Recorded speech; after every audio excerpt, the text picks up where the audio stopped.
And right now we have brand new stories and breaking news. Indeed we do. The Justice Department now taking a closer look at a secret government unit's use of intelligence that ultimately led to arrests. It's the latest fallout from a Reuters report prompting some to ask if the practice violates the Constitution. We talked to the reporter who helped break the story. And hello, everyone. I'm Kelly Wright in for John Scott. Hi, everybody. I'm Jenna Lee. And right now, the Justice Department is reviewing the actions of a secretive unit run by the Drug Enforcement Administration, or the DEA, as you might know it. Some of its practices are raising questions about whether the DEA and what they're doing violates our constitutional rights. This follows an exclusive Reuters report detailing how agents inside the DEA's Special Operations Division use information obtained by a variety of sources, including surveillance methods used by the NSA. And now the means by which the information is originally collected may be lawful. Where it gets murky in all of this is after authorities make an arrest, the person on trial may not know about the original tip that led law enforcement to them. So they may not know it goes all the way back to the NSA and their surveillance programs. Critics suggest hiding the origin may violate our right to a fair trial. So it's a big story. Reuters broke it, and John Schiffman is one of the journalists behind the scoop. John, nice to have you on with us.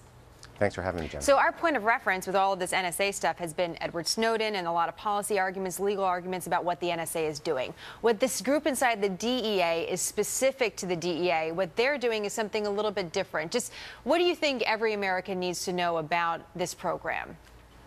Well, what makes this program different is that this goes to non-terrorist cases. It's used in what they call ordinary crime cases, drug cases, organized crime, gang cases.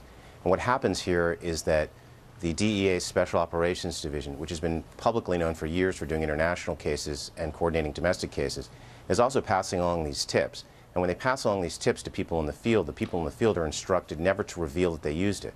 So what they do in the, John, why are they instructed not to say, hey, we got this because of, you know, the working between different agencies? Well, that's a really good question.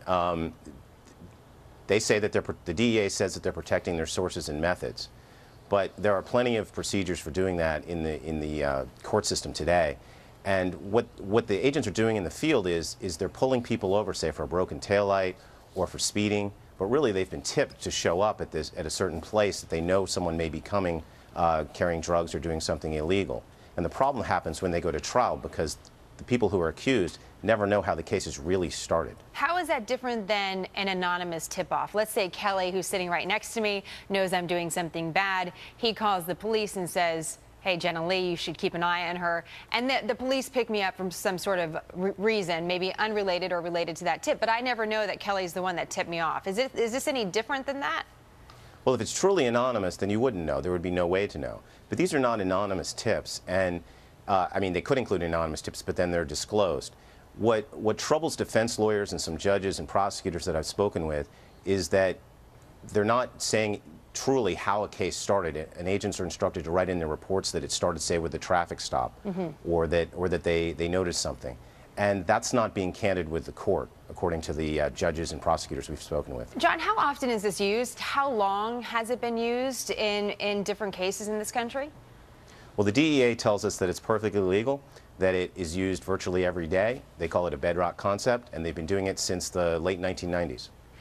We actually just reached out to the DEA hoping for an additional statement, and they just got back to us and say they don't have a statement right now, but they'll send one if they do. The development of the Justice Department looking into this based on your story, in part, John, is something that will continue to follow. In your story, you really point out the two sides to it. As you mentioned, the DEA says this is perfectly legal, but there are people that say that this really violates our constitutional right to a fair trial. Can you just map out both sides of the argument based on what you learned?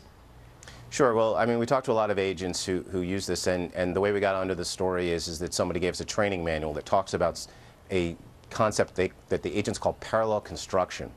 And the agents say that it's commonly used, and it's how they recreate the investigative trail. They say that it's perfectly fine. The DEA says that it's perfectly fine. And defense lawyers say that it might be a way to stop somebody, but after you stop them, it's important that all of the evidence that's collected in an investigation that is relevant or helpful to the defense under various doctrines be turned over to the defense. And the problem that the defense lawyers and prosecutors say is that by systematically excluding it, by having a system where they can never see it or know about it, there are problems with trials. Defendants won't know about potential exculpatory evidence, evidence of innocence, mistake, entrapment. Sure. Do we know at this point, and I know it's very difficult to trace this because in so many cases we do not know the original tip-off that led to certain arrests based on your information, John, but is there any evidence out there as of yet where people feel that they were that this information was abused in any way? Well, it's very hard to tell, and the DEA says they don't track it. I will say that there was an honest current prosecutor who we interviewed who said that he was initially told in one of his cases that a tip came from an informant. When he pressed harder, what he learned is that it actually came from an NSA intercept. And he's so outraged that he dropped the case. He said this shouldn't be going on. Interesting. So there's the policy questions that we've been talking about regarding the NSA, but there's also in how some of this is being applied, legally how it's being applied. What does that mean for our constitutional rights? John, thank you so much for the reporting, and we look forward to having you back because the story's not over, and it looks like you have some work on your hands today and for the next few days, sir. So thank you so much for joining us. Thanks for having me.